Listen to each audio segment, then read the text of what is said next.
2019 ଲୋକସଭା ନିର୍ବାଚନରେ 542ଟି ସାଂସଦ ମଧ୍ୟରୁ ଏମିତି ଜଣେ ସାଂସଦ ଅଛନ୍ତି ଯିଏ ମୋଦିଙ୍କ ମନ୍ତ୍ରିମଣ୍ଡଳରେ ସ୍ଥାନ ପାଇଛନ୍ତି।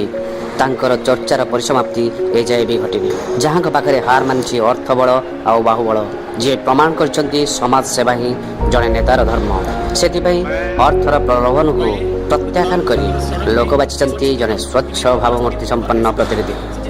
ହଁ ଦର୍ଶକ ବନ୍ଧୁ, ଆମେ ତାଙ୍କରି କଥା ଆଲୋଚନା କରୁଛୁ ଯିଏ ଆଜି ସାରା ଓଡ଼ିଶାରେ ନୁହେଁ ସାରା ଭାରତରେ ପରିଚିତ, ଯାହାଙ୍କୁ ନେଇ ସୋସିଆଲ ମିଡ଼ିଆରେ ଚର୍ଚ୍ଚା। ସେ ଆଉ କେହି ନୁହନ୍ତି, ସେ ହେଉଛନ୍ତି ବାଲେଶ୍ୱର ସାଂସଦ ପ୍ରତାପ ଚନ୍ଦ୍ର ଷଡ଼ଙ୍ଗୀ, ମାନେ ଆମର ଅତି ପ୍ରିୟ ପ୍ରତାପ ନନା।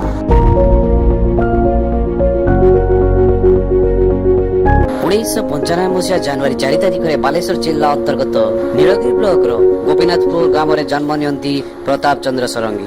ପିଲାଟି ଦିନରୁ ଆଧ୍ୟାତ୍ମିକ ଚିନ୍ତାଧାରାକୁ ଭଲ ପାଉଥିବା ପ୍ରତାପ ଷଡ଼ଙ୍ଗୀ ଜଣେ ମହନ୍ତ ହେବାକୁ ଇଚ୍ଛା କରିଥିଲେ। ସେଥିପାଇଁ ସେ ବାରମ୍ବାର ହାଓଡ଼ା ନିକଟସ୍ଥ ରାମକୃଷ୍ଣ ମଠକୁ ଯିବା ଆସିବା କରୁଥିଲେ।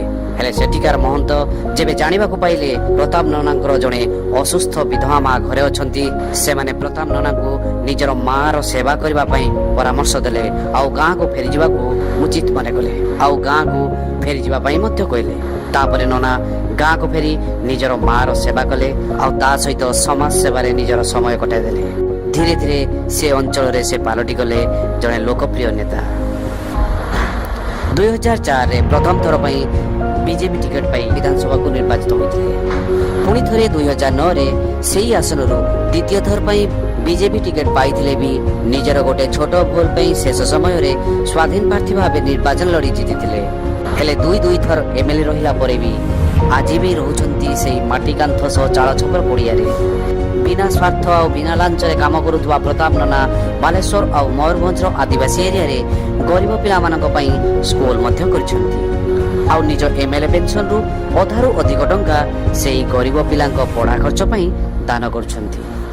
ମାତ୍ର 40,000 ଟଙ୍କା ସାଥିରେ ଧରି ସାଇକେଲ ଆଉ ଅଟୋ ସାହାଯ୍ୟରେ ବାଲେଶ୍ୱର ଲୋକସଭା ଆସନରୁ ଲଢ଼ିବା ପାଇଁ ଅଣ୍ଟା ଭିଡ଼ିଥିବା ଆମ ପ୍ରତାପ ନନା ନିଜ ପ୍ରତିଦ୍ୱନ୍ଦ୍ୱୀଙ୍କୁ 12,000ରୁ ଅଧିକ ଭୋଟରେ ପରାସ୍ତ କରି ପ୍ରମାଣ କରିଦେଲେ ଯେ ସ୍ୱଚ୍ଛ ଭାବମୂର୍ତ୍ତି ଆଉ କାମ କରିବାର ନିଶା ଆଗରେ ଟଙ୍କାର ମୂଲ୍ୟ କିଛି ନଥାଏ। ସେଥିପାଇଁ ସବୁ ନେତାଙ୍କ ପାଇଁ ଆଜି ସେ ଉଦାହରଣ ସୃଷ୍ଟି କରିଛନ୍ତି ଆଉ ଆଶା କରୁଛି ଆଜିର ଯୁବ ନେତା ପ୍ରତାପ ନନାଙ୍କ ପଥକୁ ଅନୁସରଣ ନିଶ୍ଚୟ କରିବେ। ସତରେ ଯଦି ଆମ ଦେଶର ସବୁ ନେତା ପ୍ରତାପ ନନାଙ୍କ ପରି ହେଇପାରନ୍ତେ, ଆମ ଦେଶ ରାମରାଜ୍ୟ ପାଲଟିବାରେ କିଛି ବି ଅସୁବିଧା ହୁଅନ୍ତା ନାହିଁ। ଏମିତି ଜଣେ ମହାନ ବ୍ୟକ୍ତିଙ୍କୁ ପାଖରେ ପାଇ ଆଜି ବାଲେଶ୍ୱର ଜିଲ୍ଲା ଗର୍ବିତ। ଏମିତି ଜଣେ ମହାନ ବ୍ୟକ୍ତିକୁ ଜନ୍ମ ଦେଇ ବାଲେଶ୍ୱର ମାଟି ଧନ୍ୟ ହୋଇଛି। ସେହି ମହାନ ବ୍ୟକ୍ତିଙ୍କୁ ଆମ ଚ୍ୟାନେଲ ତରଫରୁ କୋଟି କୋଟି ପ୍ରଣାମ ଆଉ ବାଲେଶ୍ୱର ସବୁ ଭୋଟର ବନ୍ଧୁଙ୍କୁ ବି କୋଟି କୋଟି ପ୍ରଣାମ, ଯିଏକି ଏମିତି ଜଣେ ମହାନ ବ୍ୟକ୍ତିଙ୍କୁ ଦିଲ୍ଲୀକୁ ପଠାଇ ପାରିଛନ୍ତି।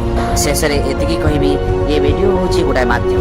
ଏ ଭିଡ଼ିଓକୁ ଏତେ ମାତ୍ରାରେ ସେୟାର କରନ୍ତୁ ଯେମିତି ଆଜିର ଯୁବପିଢ଼ି ପ୍ରତାପ ନନାଙ୍କୁ ଅନୁସରଣ କରି ରାଜନୀତିକୁ ଆପଣେଇ ପାରିବେ। ଜୟ ଶ୍ରୀରାମ।